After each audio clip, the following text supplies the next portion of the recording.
afternoon, everyone. Today is the Feast of Saint Bartholomew. He is an apostle, and his name was Nathaniel in the scriptures. You could hear that at today's Mass in the readings. So I'm going to continue my discussion. Thank you for being with me yesterday. I was telling Susan, I had such a great time talking to you yesterday. I did not realize it was 50 minutes. I would go, oh, that Bellopede can talk. I know that. I mean, the whole world knows that. But I enjoy talking to you. I enjoy it. So thank God you could listen to me at your leisure. Like whether I could put you to sleep, take me to your bedroom and, just listen to me there or, out on the porch or somewhere. But it's just enjoyable to talk to you. So I want you to know that I benefit from these talks as well. And I want to thank you for thanking me. You come to me and you say to me, Father, I listen to you every night. Well, that's so sweet. That's very kind of you to say that. And it makes me feel like I want to do more. Because, we've been doing these for 18 months. Yeah. So it's coming around on 2 years of doing daily reflections. I don't mind them at all because they're very catechetical. They teach the faith, and that's, as you know, very important to me. Well, yesterday we talked about a lot, and as you could tell, those things that we talked about yesterday were very much dear to me. Because people come to me all the time. I'm not talking about here alone. I've been a priest for 30 years. So, for 30 years, I know what people want from their parish, and I know what they want from their priest. So, when I'm not out on the altar, I'm in this office talking to people's lives that are fragile and broken, and they want the blessing and healing and love of Jesus, and they want to feel that in their life, and they are not forgotten, and none of them are. We love them very much as brothers and sisters in the Lord, part of the journey. All of us on the journey. So it's beautiful. It's all good, as they say, because God is good all the time. All the time, God is good.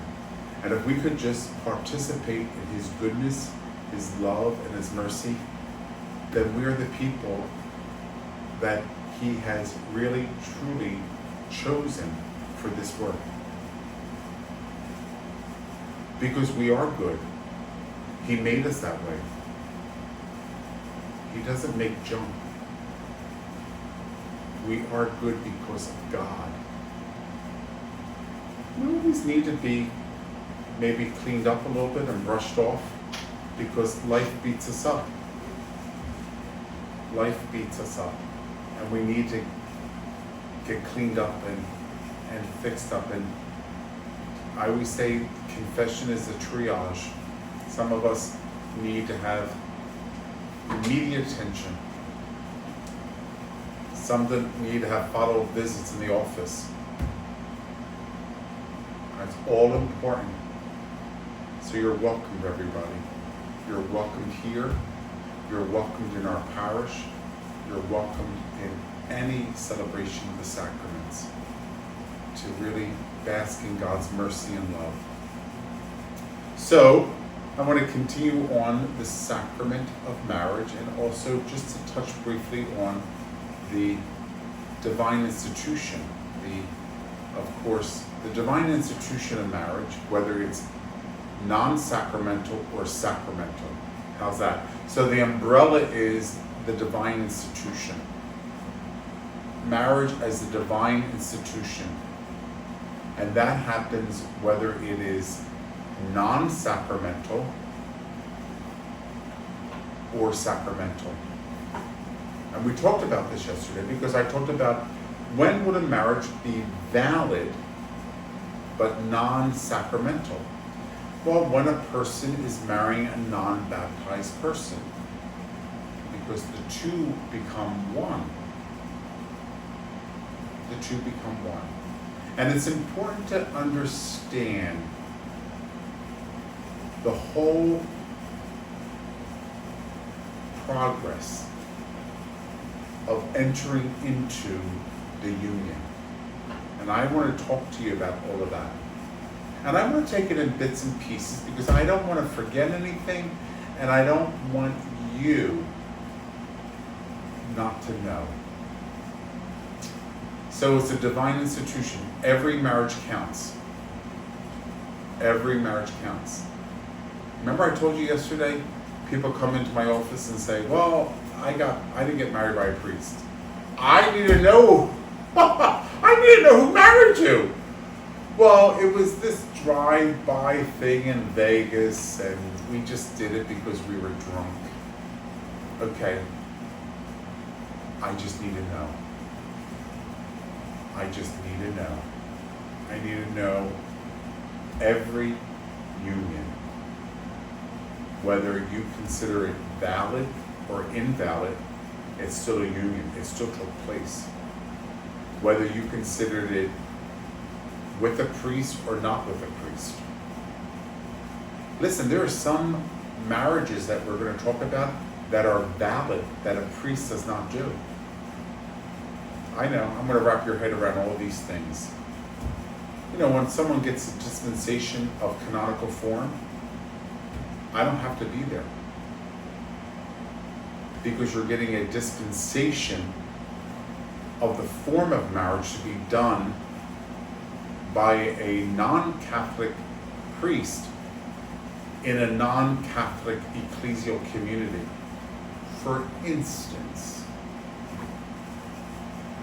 your son is a baptized Catholic, but he is dating a lovely Lutheran girl. And I know this is tradition with a small t. They usually go to the girls' parish if the girl's strong in her faith. So, your son is a baptized Catholic. He falls in love with a lovely Lutheran girl, and they want to get married at the Lutheran ecclesial community. Okay. What does the Catholic need to do? Good question. We need to address that. Because we don't want him to be in an invalid marriage.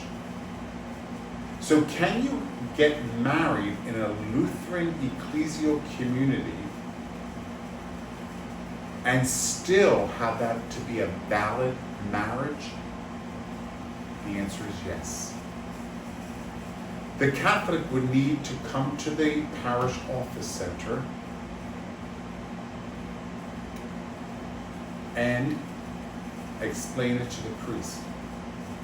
The priest will give him a dispensation of canonical form, which basically means that I'm giving the Catholic permission to celebrate the sacrament of marriage, because there's two baptized people here, in a non-Catholic church, or should I say an ecclesial community,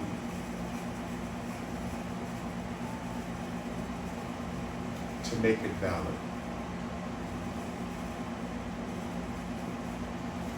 The Catholic is responsible to still go through all of the canonical paperwork as if he was getting married here.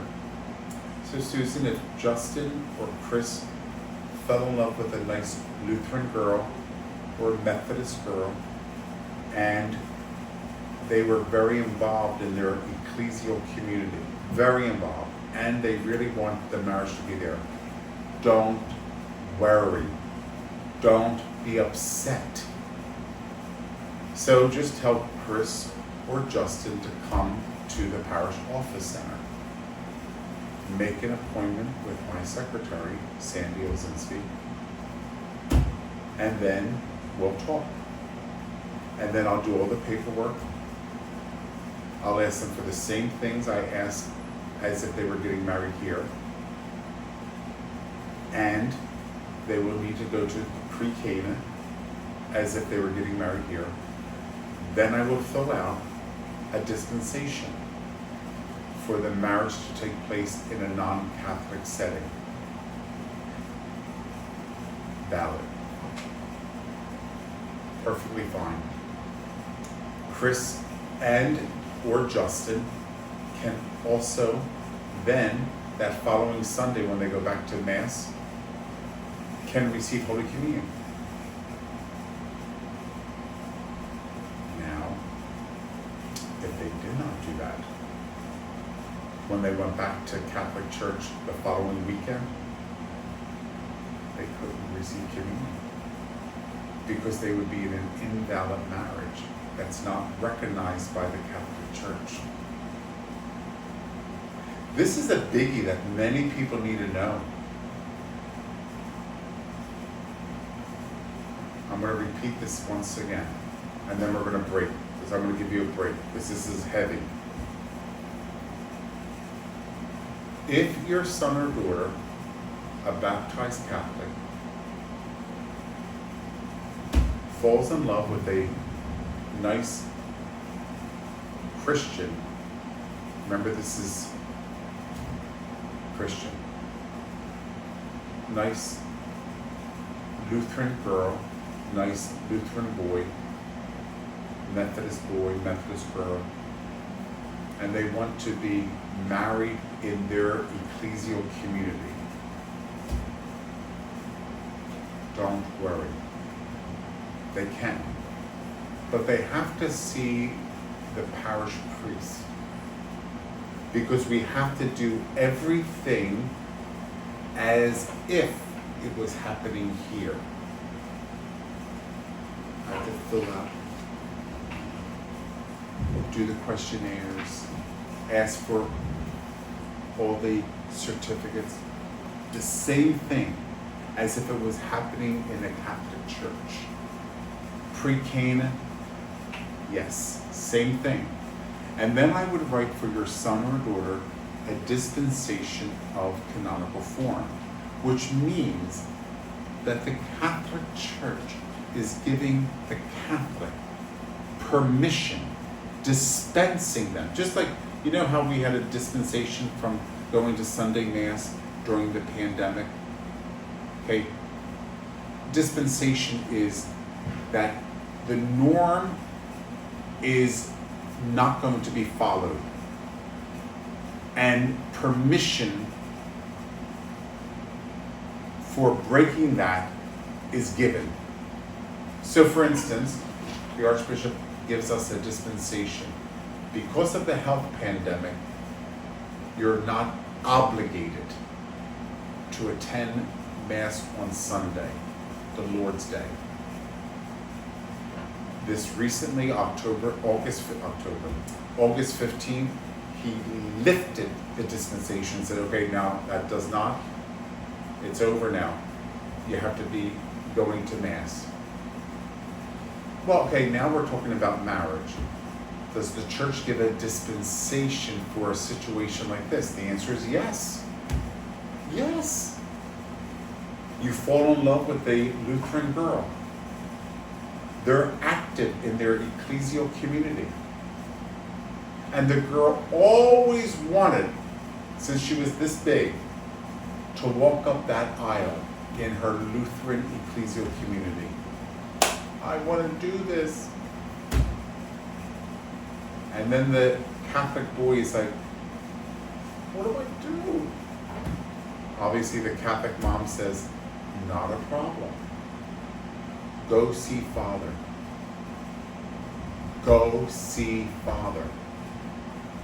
He will give you a dispensation,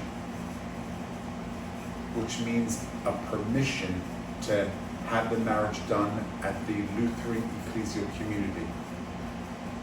And the mom will say, don't worry, it's going to be valid. You will be able to receive communion at the Catholic Church the following Sunday.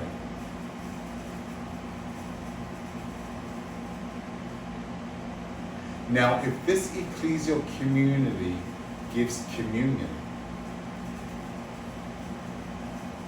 Catholics cannot participate in that. That's why I made it very clear to say, the following week, the Catholic boy goes to Mass and he can receive communion. Do you understand what I'm saying? Well, then why does everyone not get this? Why does not everyone get this? Because you know what we're having? People who are getting married in various ecclesial communities without dispensations, without speaking to the Catholic priest, without going through the canonical procedure, without going through pre-Cana. And now it's an invalid marriage. The Catholic cannot receive communion the following Sunday at the Catholic Church because he's in an invalid marriage. It's an invalid marriage. But if he would have just come to the rectory or the parish office center, or whatever you call this building, you can get a dispensation. Okay? So I just want to make it clear about dispensation of canonical form. That is, the canonical form is that the vows, the wording of the vows, and the place in which those vows are professed and pronounced are being dispensed so that the vows and the wording of the vows and the place can be at another ecclesial community and recognized as valid. Okay? That is what dispensation of canonical form. So when we're talking about form, you know what we're talking about? What's the form of marriage? The form of marriage is the exchange of vows. So the Catholic Church, and I'm not going to spend a lot of time on this today, Susan. I'm going to go tomorrow. But the Catholic Church has a formula for the vows. You can't make or write your own vows. Like, I met you at the park and I think that was so beautiful because the sun was out and I promised to love you and if you take care of my doggy. No. No. Catholics cannot write their vows. The vows are tied up to the theology of the sacrament. I'm going to repeat that. The vows are interconnected, tied within the theology of the sacrament. So couples cannot write their vows. They follow the form. Okay. I just told you that a Catholic boy or Catholic girl who falls in love with a nice Lutheran girl or Lutheran boy can have a dispensation of canonical form.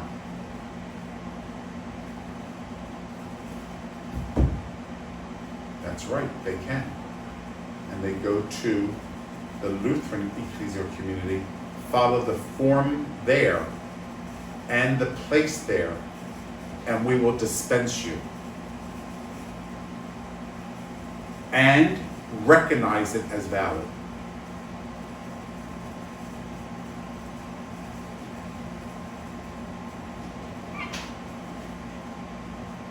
dispensation of canonical form. Now this is with two baptized people. Two baptized people. A baptized Catholic and a baptized Lutheran. Baptized Methodist. Baptized Episcopalian. Okay? Baptized Baptist. So the Catholics still, even though you're not having it here, still has to make an appointment to see a priest.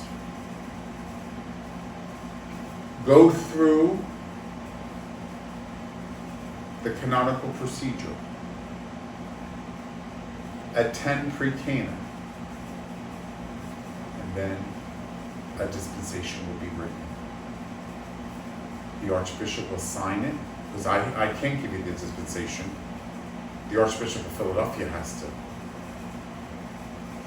He gives you permission, and then it happens. All right? So that's that little segment. So send in not your pictures to dear Captain Noah, but send in your questions to dear Susan, and then I'll be able to help you with any questions you have as we move on with this beautiful sacrament of holy matrimony. Have a nice day, everybody.